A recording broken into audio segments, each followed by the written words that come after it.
Brigadier साहब, बिलाशुबा ये बहुत बड़ा ओहदा, बहुत बड़ी रिस्पॉन्सिबिलिटी और पहली मरतबा इतना बड़ा ओहदा जो है वो इंट्रोड्यूस करवाया गया है। इसके क्या असरात आप देखते हैं, ख़ास तौर पर अस्करी ढांचे में इसकी कितनी बड़ी तब्दीली आप देखते हैं? ये बहुत बड़ा डिसीजन है और अस्करी ढांचे में ये एक बहुत मच नीडेड चेंज है और इट्स एन आइडिया उस टाइम हैड कम। और दुनिया की जितनी भी मॉडर्न आर्म फोर्सेस हैं उन्होंने ये ओहदा जो है ये ऑलरेडी क्रिएट किया हुआ है। भारत ने भी ये CDS का एक ओहदा क्रिएट कर लिया है, UK ने किया हुआ है, अमेरिका में कमोवेश इसी किस्म का निज़ाम है, कॉम्बैटेंट कमांड्स और जॉइंट चीफ्स का, और चाइना में ऐसा है। तो यहाँ हमारी ऐसी कॉलोनियल बिक्वेस्ट थी जिसके बाद तीनों सर्विसेज अपने अपने वो एक साइलोज में थी और उसमें एक chairman joint chiefs of staff का जो हेडक्वार्टर्स था और ओहदा था, वो एक महज नुमाइशी ओहदा बन के रह गया था और जंग खास तौर पे जो जंग के दौरान उसकी कोई ख़ास जो किरदार था वो नहीं था।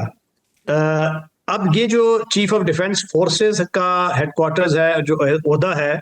ये सही मानों में एक वॉर टाइम हेडक्वार्टर्स भी होगा, एक मीनिंगफुल स्ट्रेटेजिक, ऑपरेशनल और tactical higher direction of war, उसके लिए ये सिनर्जी क्रिएट करेगा तीनों सर्विसेज के दौरान। क्योंकि आजकल की जो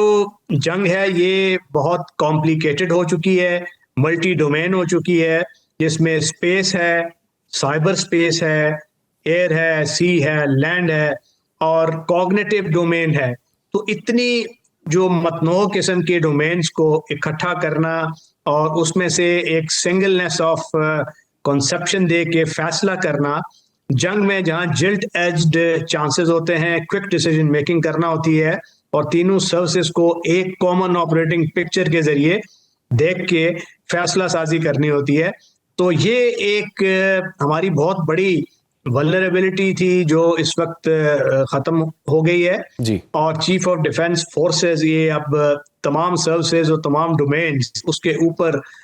इनकी न सिर्फ एक इफेक्टिव कमांड होगी बल्कि ये एक ऐसा हेडक्वार्टर्स होगा जो सही मानों में फंक्शनल और इफेक्टिव हेडक्वार्टर्स होगा। इसको इसकी जो रोल वो ऑलरेडी जो उसको तफवीज़ किए गए हैं, अभी उसमें मजीद जब जुज़ियात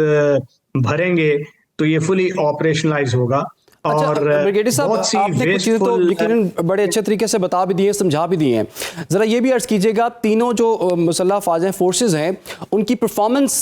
किस तरह से उसमें बेहतरी आएगी, और साथ ही साथ ये भी बताइएगा जो तीनों मुसल्लह फ़ौज हैं चीफ ऑफ डिफेंस फोर्सेस की कमांड पर होंगी? देखिए, परफॉर्मेंस में तो बाहर तो बहुत बेहतरी आएगी, क्योंकि देखिए आपने जब एक इंटीग्रेटेड वार का कॉन्सेप्ट होता है तो उसमें जिस तरह एक कंडक्टर है वो ऑर्केस्ट्रा को डायरेक्ट करता है, अगर ऑर्केस्ट्रा डायरेक्ट नहीं होगा तो फिर अपनी डफली अपने राग के मिसदाक वो एक शोर गोली पैदा होगा। तो आजकल तो आपको एक बिल्कुल सिम्फनी और सिनर्जी चाहिए और बहुत सी चीजें हैं जो कि अगर उसको कॉमन डेवलपमेंट स्ट्रेटजी ना हो, कॉमन एम्प्लॉयमेंट स्ट्रेटजी ना हो तो वेस्टफुल एक्सपेंडिचर होता है। हमारा जो मुल्क है ये एक इकोनॉमी ऑफ एफर्ट भी चाहता है, हमारे वसाइल जो है महदूद हैं, और दूसरा न्यूक्लियर और जो हमारा कन्वेंशनल वॉरफेयर है डोमेन, इनके दरमियान भी तालमेल और इर्तबात बहुत ज़रूरी है और इसकी जो दोनों के दरमियान एक कोऑर्डिनेशन पैदा करना, वो भी एक ऐसा हेडक्वार्टर जो इसको कॉमन ऑपरेटिंग पिक्चर के जरिए देख रहा हो। उसके नीचे चीफ ऑफ जो स्ट्रेटेजिक फोर्सेज हैं जिनके नीचे न्यूक्लियर फोर्सेज होंगी वो भी इनके नीचे होंगे, तो एक यूनिटी ऑफ एफर्ट होगी, इकोनॉमी ऑफ एफर्ट भी होगी और इससे बहुत सी डुप्लीकेशन, बहुत सी वेस्टफुलनेस, ऐसी चीजें थी जो तीनों सर्विसेज इकट्ठा कर सकती थी वो अपनी अपनी तय किए जा रहे थे। तो अब वो उसमें ज्वाइंटनेस होगा और बहुत सी चीज़ों में इकोनॉमी लाइक प्रोक्योरमेंट है, मेडिकल सर्विसेज है, मिलिट्री इंजीनियरिंग सर्विसेज हैं और साइबर डोमेन है। तो इसमें आप जब इकट्ठा एक सोच होगी, इकट्ठी प्लानिंग होगी और उसके बाद एम्प्लॉयमेंट स्ट्रेटजी और उसकी ऑप्शन इकट्ठे आप कंसीव करेंगे एज वन इंटीग्रेटेड फोर्स, तो बहुत सी जो वेस्टफुल एक्सपेंडिचर है वो कम हो जाएगा, फोकस ज़्यादा बेहतर हो जाएगा, जॉइंट ट्रेनिंग बेहतर होगी, और जो एक आपस में एक ऑपरेशनल सोच होती है जो सर्विस स्पेसिफिक बन जाती है समटाइम्स जब आप साइलोज में ऑपरेट करते हैं, तो उससे हमें ये इस वक्त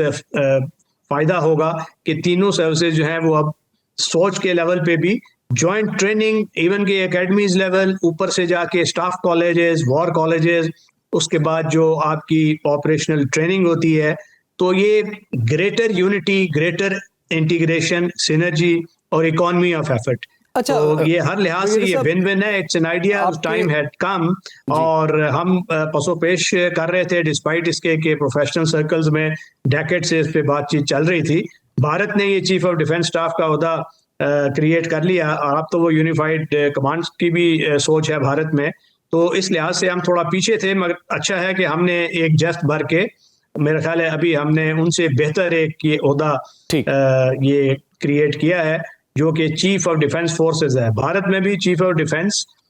स्टाफ है, तो मेरे ख्याल है हम उनसे उस लिहाज से एफिकेसी वाइज ये ऐसा हेडक्वार्टर होगा जो एक रियल एम्पावर्ड हेडक्वार्टर होगा, और जो ओहदा होगा चीफ ऑफ डिफेंस फोर्सेस का, वो सही मानों में उसको ऑपरेशनल उस पे होगी, पावर्स होंगी। और अच्छा ब्रिगेडियर साहब, अगर खित्ते की बदलती हुई सूरत-ए-हाल को देखा जाए, सर अगर खित्ते की बदलती हुई सूरत-ए-हाल को देखा जाए तो खुसूसन भारत, अफगानिस्तान और मशरिक़ वस्ता की अगर बात की जाए तो इस तनाजुर में ये तकर्री कितनी इंपॉर्टेंट है, और ये तकर्रियाँ पाकिस्तान की स्ट्रेटेजिक पॉलिसी को किस सिमत लेकर जाएंगी? देखिए, हाई डायरेक्शन ऑफ वार में जो रिफॉर्म्स होती हैं, आपकी एक इफेक्टिव कमांड स्ट्रक्चर होता है, तो वो जाहिर है बेहतर रिस्पांस दे सकता है मिलिट्री डिप्लोमेसी के डोमेन में भी, मिलिट्री स्ट्रेटजी के डोमेन में भी, और जंग के दौरान भी। और तीनों सर्विसेज जो हैं उनकी अपने अपने डोमेन में ट्रेनिंग हो गया, फोर्स रेडीनेस हो गया, उसमें मुदाखलत नहीं होगी, डायरेक्शन दी जाएगी, ग्रेटर सिनर्जी लाई जाएगी, और उनके जो दायरा इख्तियार में उनका जो डोमेन एक्सपर्टीज होगी उसमें किसी किस्म की मुदाखलत नहीं होगी। अच्छा ब्रिगेडियर साहब, कुछ इस मुतल्लिक भी बात कर लेते हैं, जैसे कि सिविल मिलिट्री ताल्लुकात के हवाले से पहले बहुत डिबेट होती रही है। इस नई पोजीशन के बाद जो है वो सिविल मिलिट्री ताल्लुकात को आप किस तरह से देख रहे हैं, और बैलेंस ऑफ पावर को किस तरह से आप देखते हैं? देखिए, सिविल मिलिट्री ताल्लुकात तो it's a function of stable polity और विलिंग जो एक्वाइसेंस होती है आर्म फोर्सेस की to their civilian principals as per the constitution. जब आप कॉन्स्टिट्यूशन के डोमेन में हैं तो सिविल मिलिट्री ताल्लुकात बेहतर रहेंगे। इस वक्त तो सिविल मिलिट्री जो लीडरशिप है वो एक पेज पे है, मिसाली ताल्लुकात हैं और ऐसे ही रहने चाहिए। और फ्यूचर में इस अपॉइंटमेंट, चूंकि ये सिंगल पॉइंट ऑफ